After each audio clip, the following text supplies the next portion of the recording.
Everyone welcome back to our channel. तर आज या व्हिडिओमध्ये आपण class 9th standard maths 2 practice set problem set 5 हा बघणार आहोत. आपण यापूर्वी या प्रॉब्लेम सेटचे क्वेश्चन नंबर 7 पर्यंत चे क्वेश्चन पूर्ण केलेले आहेत. ते तुम्ही अगोदर नक्की बघा आणि आपल्या चॅनलला जर नवीन असाल तर चॅनलला नक्की सबस्क्राईब, लाईक आणि शेअर करा. तर आपला हा जो 8 नंबरचा क्वेश्चन आहे आपण या व्हिडिओमध्ये बघणार आहोत. या क्वेश्चनमध्ये सांगितलेलं आहे की ABCD is a trapezium. ABCDM हा ट्रपेझियम आहे, ट्रपेझियमचा शेप आहे. AB is parallel to DC. AB जी लाईन आहे ती DCला काय आहे, पॅरलल आहे. Point P and Q are mid points of segment AD and BC. आणि पॉईंट P आणि पॉईंट Q, पॉईंट P ABचा मिड पॉईंट आहे आणि पॉईंट Q BCचा मिड पॉईंट आहे. नेक्स्ट देन आपल्याला विचारलं आहे then prove that PQ is parallel to AB. तर आपल्याला प्रूफ करायचं आहे PQ ABला पॅरलल आहे and PQ is half of AB plus DC. आणि PQ हा AB आणि DCच्या समच्या हाफ पण आहे. म्हणजे AB प्लस DCला केलं आणि त्याच्या हाफ केलं मी तर मला PQ भेटतं. हे मला फाइंड करायचं. तर आपण त्याचं गिवन लिहूया. तर गिवनमध्ये आपल्याला काय दिलं की ABCD हा कुठल्या टाईपचा क्वाड्रिलॅटर आहे, क्वाड्रिलॅटरल ABCD इज अ ट्रपेझियम. हा ट्रपेझियम नावाचा क्वाड्रिलॅटरल आहे. अजून काय इन्फॉर्मेशन दिली आहे आपल्याला गिवनमध्ये. तर अजून आपल्याला सांगितलं की AB जी लाईन आहे ती पॅरलल आहे DCला. मग ते पण लिहिणार आपण, AB is parallel with DC. अजून काय इन्फॉर्मेशन दिली आहे की P आणि Q मिड पॉईंट आहेत AB आणि AD आणि BCचे. ते पण लिहू, point P and Q are midpoints of segment AD and BC. AD आणि BC हे मिड पॉईंट्स आहेत रिस्पेक्टिवली, असं म्हणू शकतो आपण. नेक्स्ट आता आपल्याला याच्यामध्ये प्रूफ काय करायचं आहे ते लिहून घेऊया. प्रूफ काय करायचं आहे आपल्याला, तर आपल्याला प्रूफ करायचं आहे की आपल्याला की AB जो आहे, PQ जो आहे ABला पॅरलल आहे. PQ हा जो लाईन सेगमेंट आहे तो ABला पॅरलल आहे. म्हणजेच मी म्हणू शकतो PQ is parallel with AB. हे फर्स्ट वन आपल्याला सगळ्यात पहिलं प्रूफ करायचं आहे. आणि सेकंड वन आपल्याला प्रूफ करायचं आहे की हा जो PQ आहे तो AB प्लस DCचा हाफ आहे.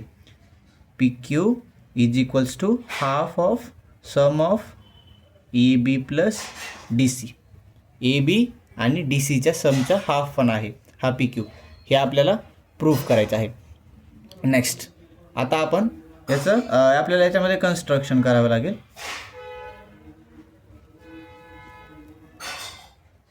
कन्स्ट्रक्शनमध्ये काय करावं लागेल आपल्याला की पॉईंट P आणि Bला जॉईन करावं लागेल आणि ह्या लाईनला इथंपर्यंत एक्सटेंड करावं लागेल की CD लाईनला ही वाली लाईन M पॉईंटमध्ये भेटेल. त्यालाच आपण लिहू, join point P and B. P आणि Bला आधी जॉईन करायचं अँड एक्सटेंड, आणि या लाईनला पुढं एक्सटेंड करायचं आहे to meet line to meet CD. कशाला मीट केलं पाहिजे, या लाईनने पुढं CDला मीट केलं पाहिजे. Extended at M. पण CDला पण एक्सटेंड केल्याच्या नंतर आणि ह्याला पण एक्सटेंड केल्याच्या नंतर कुठल्या पॉईंटमध्ये भेटतील ते M पॉईंटमध्ये. नेक्स्ट याचा आपण प्रूफ बघूया. तर प्रूफमध्ये आपण सगळ्यात पहिले या दोन ट्रायंगल्सला हा जो ट्रायंगल आहे MDP आणि BAP या दोन ट्रायंगल्सला आपण कॉन्ग्रुएंट प्रूफ करणार आहोत. तर सगळ्यात पहिलं हे दोन अँगल इक्वल अँगल आहेत, व्हर्टिकली अपोजिट अँगल. ह्या दोन लाईनच्या आतमध्ये जे अपोजिट अँगल तयार झाले त्यामुळे ते दोन अँगल इक्वल आहेत. आधी सगळ्यात पहिलं आपण त्या दोन ट्रायंगलला कुठल्या दोन ट्रायंगलला कॉन्ग्रुएंट प्रूफ करायचे, इन ट्रायंगल MPD हा वाला triangle and triangle BPA and triangle BPA. या दोन ट्रायंगलमध्ये angle MPD is equal with angle MPD घेतला ना आपण BPA. Angle B P A. ह्याचं रिझन काय आहे तर वर्टिकली ऑपोजिट अँगल. नेक्स्ट आता आपण हा अँगल प्रूफ केला आहे. आता आपल्याला क्वेश्चनमध्ये गिवनमध्येच सांगितलेलं आहे की हा जो पी पॉईंट आहे ए डीचा मिड पॉईंट आहे, म्हणजेच ए पी डिस्टन्स आणि पी डिस्टन्स इक्वल झालं. मग देअरफॉर मी म्हणू शकतो A P is equals to D P. Reason काय आहे तर P is the mid point. P is the mid point of segment A D. Segment A डीचा पी मिड पॉईंट आहे हे म्हणू शकतो मी. नेक्स्ट आता अँगल साईड आणि हे दोन अँगल इक्वल आहेत, हा वाला आणि हा वाला. याच्या पाठीमागचं रिझन काय आहे तर तुम्ही बघू शकता आपल्याला क्वेश्चनमध्येच दिलेलं आहे ए बी आणि डी सी पॅरलल आहेत एकमेकांना, पण डी सीलाच पुढे एक्सटेंड केल्यावर ही लाईन बनते आहे, ही एम डी लाईन डी सीवरच आहे. मग मी असं म्हणू शकतो ए बी आणि एम डी काय आहेत पॅरलल लाईन, आणि ही काय आहे मग ट्रान्सवर्सल. तर इथे एक उलटा झेड फॉर्म होते असा, ही parallel line transversal parallel line. मग हा जो अँगल बनतोय हे तर अल्टरनेट अँगल आहेत आणि पॅरलल लाईनमध्ये असतील तर अल्टरनेट अँगल काय असतात इक्वल. त्यामुळे मी म्हणू शकतो angle M D P, angle M D P is equal with angle B A P. Reason काय येणार अल्टरनेट अँगल असल्यामुळे तसं ते इक्वल आहे. नेक्स्ट आता हे दोन अँगल आपण दाखवले इक्वल. नेक्स्ट आता मग देअरफॉर आपण म्हणू शकतो angle side angle, angle side angle हे दोन ट्रायंगल कुठल्या साईड टेस्टने कॉन्ग्रुएंट आहेत अँगल साईड अँगल. देअरफॉर मी म्हणू शकतो triangle M P D is congruent with triangle B P A कुठल्या टेस्टने अँगल साईड अँगल टेस्ट. या टेस्टने आपण काय म्हणू शकतो हे दोन ट्रायंगल कॉन्ग्रुएंट आहेत. आता हे दोन ट्रायंगल कॉन्ग्रुएंट प्रूव्ह झाले तर सगळ्यात पहिलं ही साईड आणि ही साईड इक्वल झाल्या कारण की ह्या तर करस्पॉन्डिंग साईड्स आहेत. देअरफॉर मी म्हणू शकतो M D is equal with M D कोणासोबत इक्वल आहे बी ए सोबत. याचं रिझन काय आहे corresponding sides of congruent triangle हे त्याचं रिझन आहे. नेक्स्ट आता मी असं म्हणू शकतो की आता या ट्रायंगलची ही वाली साईड या ट्रायंगलच्या ही वाल्या साईडसोबत कॉन्ग्रुएंट आहे कारण इक्वल आहे का. रिझन काय आहे कारण हे दोन ट्रायंगलला आपण आताच कॉन्ग्रुएंट प्रूव्ह केलं तर ह्याचा करस्पॉन्डिंग साईड्स आहेत मग त्या साईड्स इक्वल असणार. मग देअरफॉर मी म्हणू शकतो M P is equal with काय म्हणू शकतो मी बी पी. याचं पण रिझन काय आहे तर या दोन कुठल्या साईड आहेत corresponding sides, corresponding sides of congruent triangle. आता याला मी नाव देणार फर्स्ट वरच्याला. आता एम पी आणि बी पी या दोन लाईन काय आहेत इक्वल आहेत. याचा अर्थ या लाईनचा हा काय झाला पी काय झाला मिड पॉईंट झाला. देअरफॉर मी म्हणू शकतो point P is the mid point of काय म्हणू शकतो एम बी. एम बीचा मिड पॉईंट काय झाला पी झाला. नेक्स्ट आणि आपल्याला आता आपण या ट्रायंगलचा विचार करणार आहोत कुठल्या बी एम सी. हा जो ट्रायंगल आहे बी एम सी हा वाला ट्रायंगल. तर या वाल्या ट्रायंगलमध्ये या साईडचा मिड पॉईंट काय आहे पी आणि या साईडचा मिड पॉईंट क्यू हा तर गिवनमध्येच दिलेला आहे ते पण लिहून घेऊ आपण. Point Q is the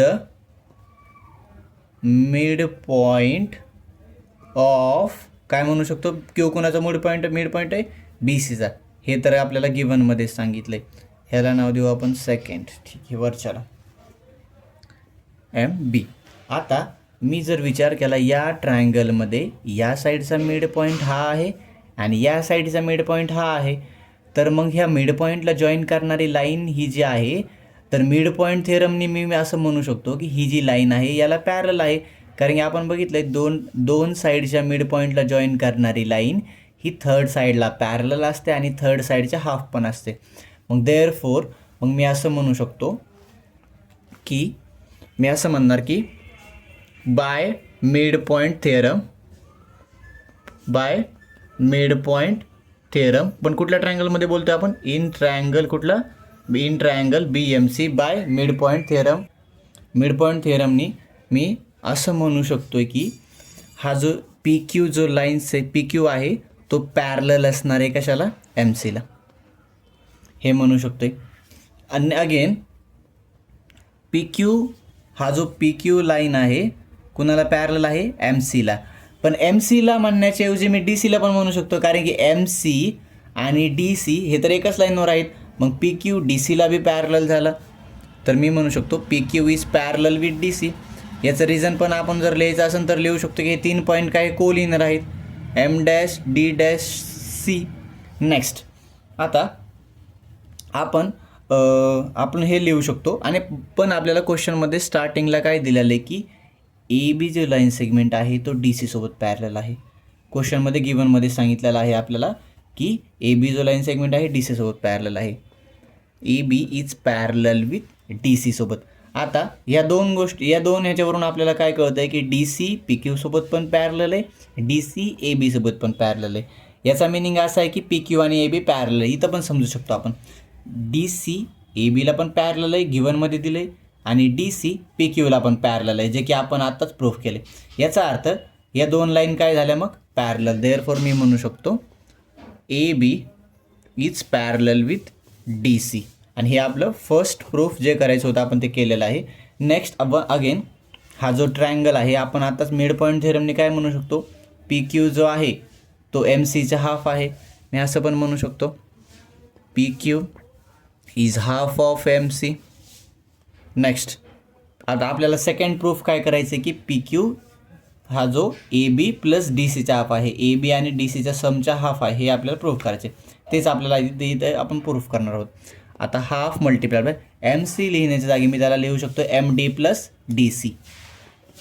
M D plus D C याचं पण रिझन काय आहे तर ती कोलिनियर आहेत, M dash D dash C. Next आता P Q is equals to half of. आता मला फक्त इथं प्रूफमध्ये ए बी पाहिजे, डी सी तर मी ऑलरेडी आणलं इथं. तर ए बी असण्यासाठी मी काय आपल्याला आपण जे इक्वेशन जे आपण 1मध्ये जे सांगितलेलं होतं प्रूफ केलेलं होतं की एम डी आणि बी ए इक्वल आहेत, एम डी आणि बी ए इक्वल आहे. मग ह्या एम डीच्या जागी मी काय लिहू शकतो बी ए लिहू शकतो का. मग ह्या एम डीच्या जागी मी काय लिहिणार बी ए किंवा काय लिहू शकतो ए बी. मग therefore A B is equal to D C. हे कशावरून कुठून घेतलं मी फ्रॉम फर्स्टवरून म्हणू शकतो की एम डी आणि बी ए तर काय आहे तर एम डी आणि बी ए इक्वल आहेत, त्यामुळं मी एम डीच्या जागी काय ठेवलं ए बी. नेक्स्ट देअरफॉर आणि आपलं सेकंड प्रूफ पण अशा प्रकारे हे झालेलं आहे ना. ह्या आता नेक्स्ट लेक्चरमध्ये आपण या प्रॉब्लेम सेटचा लास्ट क्वेश्चन बघणार आहोत, क्वेश्चन नंबर 9. तर हा व्हिडिओ तुम्हाला आवडला असेल तर नक्की तुमच्या मित्रांना शेअर करा, आणि व्हिडिओ आवडला असेल तर लाईक करा आणि सबस्क्राईब पण करा.